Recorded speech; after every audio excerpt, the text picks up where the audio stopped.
Opa, e aí? Olha, eu sei que normalmente eu não apareço em câmera, e é bem por causa que colocar todo esse negócio aqui no lugar é uma trabalheira danada, e eu sinceramente tenho muita preguiça de fazer isso, então, olha, essa é uma ocasião especial, e eu vou te explicar o porquê. Pra quem já me conhece, vocês provavelmente já devem saber que eu sou um grande fã de jogos feitos no RPG Maker. Se vocês não conhecem, bom, agora sabem. E não é por causa do jogo ser feito no RPG Maker em si, mas sim por causa que a plataforma possibilita com que mentes criativas tenham a possibilidade de contar uma história através de um jogo de uma forma relativamente fácil. E eu acho que isso daria um tópico muito interessante para se cobrir em um vídeo, então se você acha que eu deveria fazer algo assim, manda um comentário aqui embaixo falando para eu analisar jogos de RPG Maker e como a plataforma possibilita eles serem criados e, bom, a qualidade deles no geral. Enfim, pede, só manda um comentário, faz isso aí. Enfim, o ponto é que eu gosto bastante de um monte deles. E um jogo que eu ouvi falar bastante durante muito tempo se chama Lisa the Painful.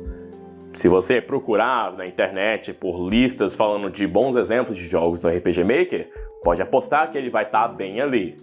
Ah, que é isso? Por acaso isso é uma lista de jogos similares a Earthbound? Pode apostar que Lisa the Painful vai estar ali no meio. E eu sempre tive essa curiosidade de saber, tipo, qual é a desse jogo? No geral mesmo. Por que tanta gente fala bem desse jogo e o que torna ele de tão especial? Então, finalmente, a minha hora chegou. Não, desse jeito não, cara, desse jeito não, me traz de volta, ei, me traz de volta! Não, mas sério, eu finalmente joguei Lisa e agora eu realmente consigo entender por que as pessoas falam tanto desse jogo. Mas eu devo admitir, não foi exatamente fácil. Como o nome do jogo já sugere, Lisa the Painful é um jogo doloroso. Nunca na minha vida eu presenciei um jogo tão ativamente hostil contra o jogador. A cada passo no caminho é algo acontecendo que pode ser levemente chato ou absurdamente agravante. As primeiras 2 a 3 horas de jogo foram excepcionalmente difíceis em um sentido geral. A escrita da narrativa é um tanto dispersa, entre um ponto de exposição e outro, tendo uma quantidade absurda de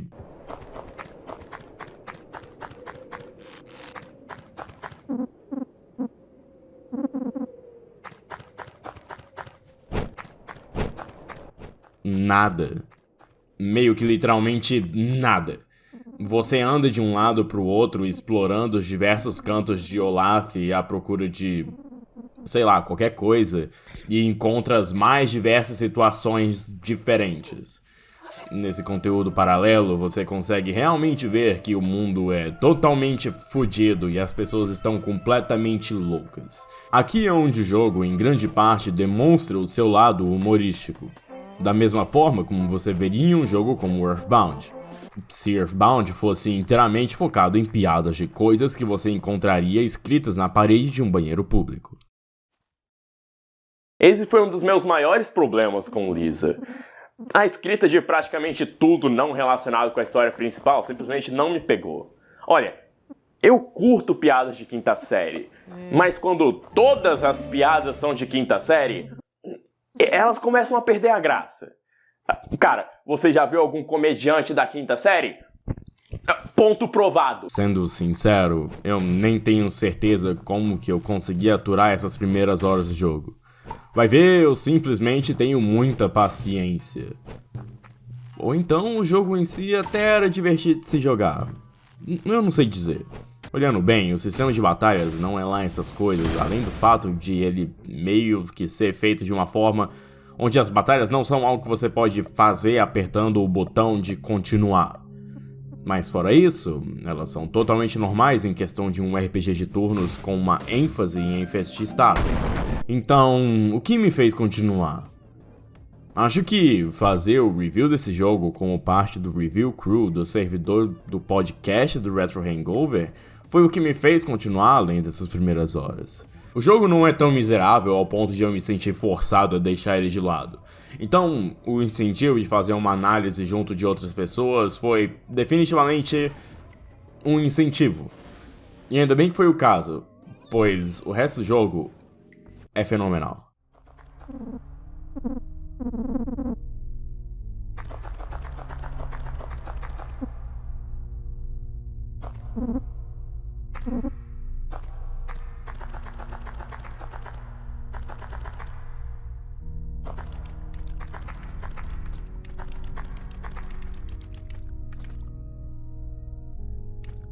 A história de Lisa é realmente incrível, mas eu devo admitir, me levou um bom tempo para eu conseguir perceber isso.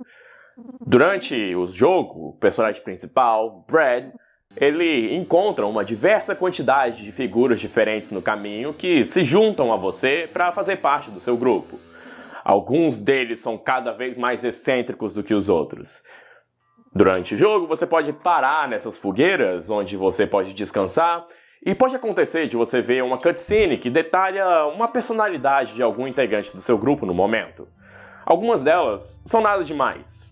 Por exemplo, o Nern ele falando durante 20 minutos sem parar. Sim, eu já entendi, ele é um cara que fala demais e não cala a boca e ninguém liga, mas pelo amor de Deus, cara, ele é o melhor suporte do jogo até lá pro final, não me faz odiar ele, pelo amor de Deus. Mas algumas outras cenas mostram lados de personagens que não vemos normalmente. E, sabe, realmente interessante ver que o jogo estava se esforçando para me fazer me importar com alguém que não seja eu mesmo. Mas o que realmente fez tudo clicar para mim foi esse seguinte momento. Entre as diversas conversas sobre o jogo acontecendo no grupo, em um momento houve a menção de chefes secretos. Um deles não é necessariamente difícil de se encontrar, mas o outro já é bem mais obscuro. O jogo até te dá uma dica um tanto quanto enigmática para voltar até o começo do jogo, mas para encontrar esse chefe é necessário essencialmente chegar até o ponto sem retorno do fim do jogo, e antes de você passar desse ponto, você volta pro começo e descansa na primeira fogueira. Isso causa com que Brad tenha um pesadelo e você entra nesse segmento de exploração que é totalmente surreal comparado com o resto do jogo. Pra contextualizar, a primeira coisa que você vê nesse jogo é um Brad jovem que acaba de levar uma surra depois de defender um de seus amigos de um monte de valentões. Ele volta pra casa e é abusado ainda mais pelo seu pai, que joga a porra de uma garrafa de cerveja na cara dele e descasca ele completamente. Simplesmente denigre ainda mais a imagem do pobre Brad. Aqui, se você ir na porta certa, você consegue ver que a família tem um bebezinho. Algo que eu não fiz, então eu não tinha a menor ideia do que estava acontecendo. De fato, eu não tinha a menor ideia do que estava acontecendo durante esse tempo todo no jogo. Mas aqui o jogo faz uma sacada e tanto logo no começo, com o título do jogo aparecendo ao mesmo tempo que a bebê do quarto ao lado chora, vinculando o bebê ao nome Lisa. Mas qual é o lance todo com a Lisa, afinal de contas? Bem, durante o jogo fica progressivamente mais claro que a figura que aparece em suas alucinações e, em específico, bem na tela de título, é a Lisa. Sim, ela cometeu não viver. Nesse segmento absurdista que, vale frisar, não apenas é opcional, mas também totalmente escondido e fora do caminho, foi onde o jogo me mostrou algo sobre a história que não é mostrado em qualquer outro lugar. Um segmento apenas com texto onde Brad recorda sua última conversa com a sua irmã antes de ele fugir de casa e a deixar sozinha com seu pai, levando-a a se matar, tendo apenas a flor morta que ela o deixou como recordação desse momento. E para conseguir chegar até aqui, eu só precisei enfrentar o chefe mais difícil do jogo, que tem 4 fases diferentes, uma quantidade de vida absurda, pode ser enfrentado várias vezes por conta de permanentemente engolir os seus membros de equipe, e na última fase vai sugar todos os seus atributos de pouco em pouco até não conseguir mais. Essa é a experiência de Lisa.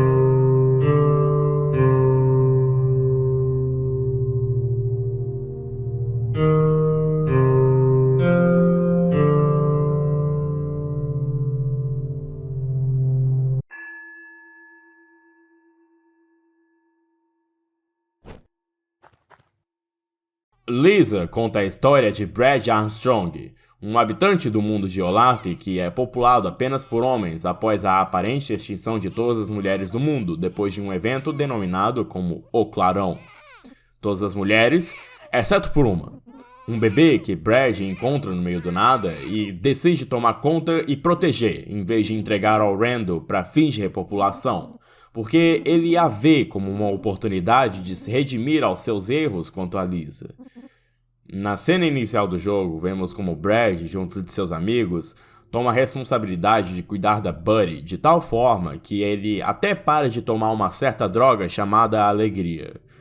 Só que com o passar do tempo, ele relapsa múltiplas vezes de volta à droga e a tal redenção que ele procura acaba se tornando uma repetição de todas as atrocidades que o seu pai fez com a Lisa.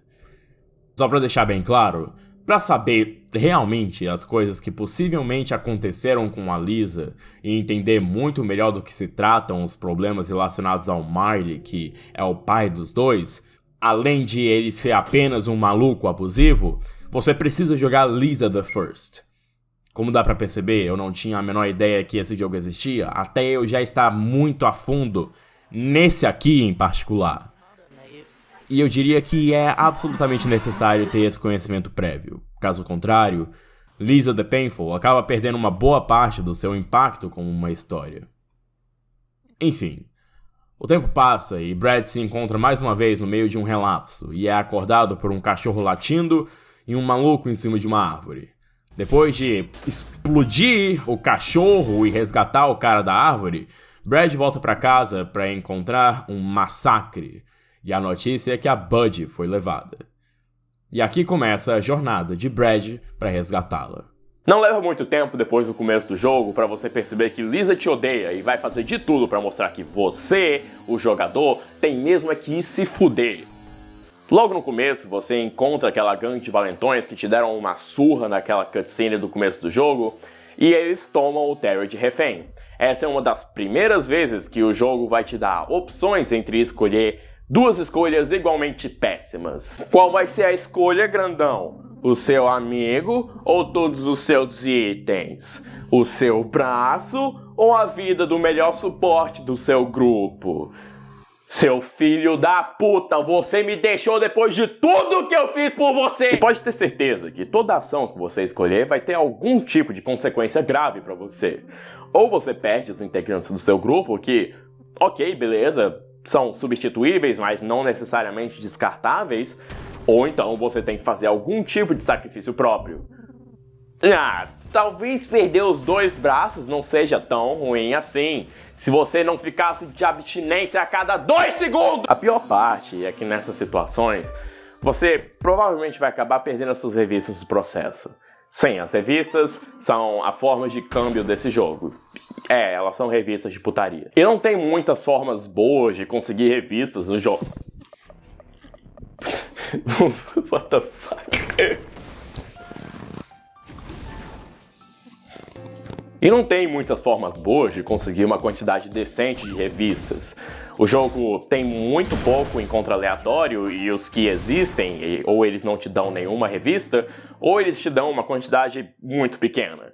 Beleza, se você quiser ficar rodando a Ilha do Lixo durante 5 horas seguidas, pegando de 5 a 10 revistas por encontro, fica à vontade, cara. A vida é sua. A melhor forma de você conseguir revistas no jogo é jogando esse minigame de roleta russa. Sim, ele é totalmente aleatório e permadeath existe, então é melhor você já ir se acostumando. Entre todos os momentos que você estiver andando pelo mundo e tentando não pular de um penhasco por total acidente, que eu juro que é a pior parte desse jogo inteiro, você vai estar rezando para que o ambiente e o mapa em si não te trole por algum motivo qualquer. Sim, é claro que o Homem de Neve puxou a porra de um revólver. A minha maior reclamação do jogo é que ele meio que se estende demais por motivo nenhum. Você precisa passar por um monte de áreas com praticamente nada dentro delas. Muitas das vezes não tem nem um pouco de exposição visual ou algo do tipo. É realmente um monte de nada. O que piora tudo isso é que a movimentação é como se fosse em um jogo de plataforma. Desse jeito, para chegar em lugares mais altos, você primeiramente precisa achar um lugar apropriado para conseguir subir, tornando a travessia lenta e aborrecente. Pelo menos em alguns pontos você encontra algumas coisas que dão um tempero aqui e ali. Sejam as alucinações que o Brad costuma ter com a sua irmã, ou com outras coisas do seu passado, ou então seja simplesmente entrar em um lugar com um maluco dançando e... Ah, ok, ele se enforcou, legal. Olhando de forma positiva, a travessia não é das piores, por conta que muitas vezes ela é acompanhada de alguma música boa de se escutar. Muitos lugares possuem as mesmas músicas, mas pelo menos alguns efeitos são utilizados, como aumentar ou reduzir o tempo da música, adicionando um pouco de variedade. Em questões musicais, o resto do jogo também não decepciona. Trilhas de batalha, em particular, conseguem definir um tom certo para qualquer situação. Um encontro mais palhaço vai ter uma música palhaça acompanhando. Mas é só dar de cara com uma entidade sombria ou um dos mutantes e a luta será acompanhada de uma melodia perturbadora e enervante. Por falar em batalhas, elas são decentes. Não tem muito o que se dizer sobre um sistema de batalha em turnos, além de ele funcionar exatamente como se espera de um sistema desses. Na verdade, em questão de mecânicas, não há nada de particularmente diferente aqui. O diferencial dessas batalhas para as de qualquer outro jogo com um sistema similar é que há uma devida atenção a utilizar diversos efeitos de estado diferentes para conseguir uma boa vantagem. Há muitos tipos de efeitos variados que se variam de dotes, que acumulam entre si, dando uma quantidade massiva de dano no final de cada turno, diminuição grave de atributos, impedir os inimigos de terem os seus turnos e, na minha opinião, o melhor de todos é deixar um maluco pistola da vida e ele causar dano massivo nele mesmo. Tá, beleza, ele pode muito bem causar a mesma coisa em mim também. Mas se for contra alguns desses mutantes que podem simplesmente quebrar o pescoço dos meus integrantes como um gravete seco, eu acho que é a melhor opção. Lisa foi um jogo que me surpreendeu no final das contas. Mas eu tenho que ser sincero. Se não fossem as discussões recorrentes com o chat do Review Crew lá no servidor do Retro Hangover, a minha experiência seria diferente. Eu provavelmente teria perdido pontos cruciais da história e não teria procurado saber melhor sobre o que era aquela simbologia daquele boss secreto ou alguma coisa assim. Então, esse vídeo só não é um você deve jogar, porque eu não consigo recomendá-lo. Eu não tive prazer jogando. Olha, a história é incrível e o Jingaling mostra que ele consegue escrever algo com profundidade. Quando ele quer! Mas o resto do jogo acabou não me agradando muito não. Se você quiser tentar por conta própria, fica à vontade. Talvez você tenha até uma experiência melhor que a minha. Eu até recomendo para as pessoas que curtem esse humor de banheiro mais do que eu, ou se você tiver a paciência de um santo. Mas assim, só vai jogar o Lisa the First primeiro.